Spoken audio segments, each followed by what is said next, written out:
pourquoi je vous parle de ça? Eh bien, je vous parle de ça parce que dans le cadre du livret d'épargne populaire, ce qui est bien pour ceux que ça intéresse, c'est que vous êtes assez largement, comme le livret A, exonéré de taxes. Bonjour à tous, c'est Kevin Macadi. Aujourd'hui, on va parler de la prochaine augmentation du livret d'épargne populaire. Mais avant ça, comme d'habitude, vous le savez, je vais vous demander plusieurs choses. La première, abonnez-vous à ma chaîne pour avoir accès à plus de contenu de ce type. Sachez également que vous avez dans la barre de description accès à un lien vers un livret qui s'intitule 10 raisons d'investir en soi. Dernière chose, sachez que vous avez toujours dans la barre de description accès à un lien vers un podcast que je réalise une fois par semaine seulement, tous les vendredis. Maintenant, on peut passer au thème de la vidéo d'aujourd'hui. Comme je vous l'ai dit en introduction, aujourd'hui on va parler de la prochaine augmentation du livret d'épargne populaire. Le livret d'épargne populaire, il est là pour répondre aux besoins des foyers les plus modestes, à savoir qu'il est accessible uniquement sous condition de rémunération. Ça veut dire que chaque année, auparavant, vous deviez fournir un avis d'imposition pour vous assurer que vous ne perceviez pas ce produit de manière indue. Ça veut dire que maintenant, l'État, pour pallier à ça, a mis en place un canal de communication avec les banques pour pouvoir leur fournir les données qui vous concernent sans avoir à vous demander constamment votre avis d'imposition. Parce qu'il faut savoir que, et pour y avoir été, je sais ce que c'est, il faut savoir que certains clients changent de pays sans prévenir la banque. Certains clients changent de numéro de téléphone et oublient de le transmettre à la banque ou changent d'adresse. Après, c'est compliqué de courir après chaque client pour être sûr que on a toujours les bonnes données actualisées. C'est assez compliqué, c'est assez chronophage et c'est pour ça que la banque et l'État ont mis en place ce système pour pouvoir gérer ce produit plus facilement. Alors, le livret d'épargne populaire, il passe donc de 1% à 2,2%.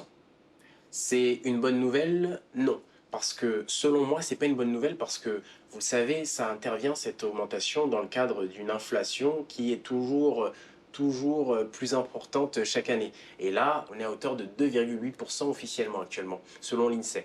Hein, c'est pas mes chiffres, c'est ceux de l'INSEE. Et donc, si on fait un rapide calcul assez simple, vous prenez le livret d'épargne populaire, qui, je le rappelle, n'est pas accessible à tout le monde, mais uniquement aux foyers les plus modestes. Vous prenez donc l'inflation actuelle qui est de 2,8% officiellement toujours selon l'INSEE et vous faites un ratio, vous allez voir que vous n'êtes pas bon du tout. C'est à vous de compenser la perte qu'il peut y avoir entre les 2,8% d'inflation et les 2,2% d'augmentation du livret d'épargne populaire. C'est-à-dire que quand vous allez acheter des produits à l'extérieur, ça peut être l'essence, des vêtements, des produits alimentaires, ce que vous voulez, cosmétiques ou autres, eh bien les 0,6%, ça va être à vous de les compenser.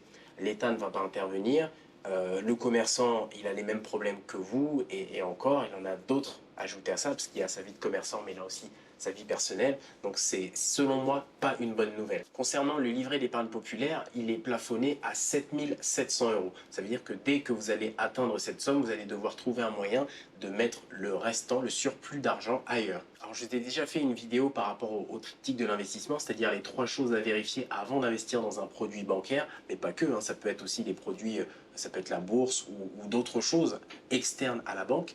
Et bien quand vous investissez dans un produit, vous avez vérifié donc la disponibilité, la sécurité et la performance. Pour ceux qui ne l'ont pas vu, je vous invite à mettre cette vidéo en pause et à aller regarder cette vidéo rapidement. Donc pourquoi je vous parle de ça? Eh bien, je vous parle de ça parce que dans le cadre du livret d'épargne populaire, ce qui est bien pour ceux que ça intéresse, c'est que vous êtes assez largement, comme le livret A, exonéré de taxes là-dessus. Et également, vous avez la disponibilité de vos fonds. Ça veut dire que vous pouvez récupérer votre argent quand vous le souhaitez. Donc si vous avez une difficulté particulière, cet argent sera toujours disponible. Je le rappelle pour ceux qui ne le savent pas, j'en ai déjà parlé dans la vidéo concernant le livret A, mais je vous le redis ici, ces 2 produits bancaires sont gérés exclusivement par l'État. Dites-nous dans les commentaires si vous-même vous avez déjà eu ou vous avez actuellement un livret d'épargne populaire et qu'est-ce que vous pensez de l'augmentation très prochaine de son taux de rémunération. C'était Kevin Macadi, je vous remercie d'avoir pris le temps de regarder cette vidéo, j'espère que ça vous a plu et qu'on a appris quelque chose ensemble aujourd'hui. Si c'est le cas, eh bien, je vous invite à mettre un petit pouce, c'est toujours agréable et ça nous incite à produire d'autres vidéos. Sachez que vous avez toujours dans la barre de description accès à un lien vers un livret qui s'intitule 10 raisons d'investir en soi et vous avez également l'accès à mon podcast que je réalise une fois par semaine. Moi je vous dis à très bientôt. Ciao.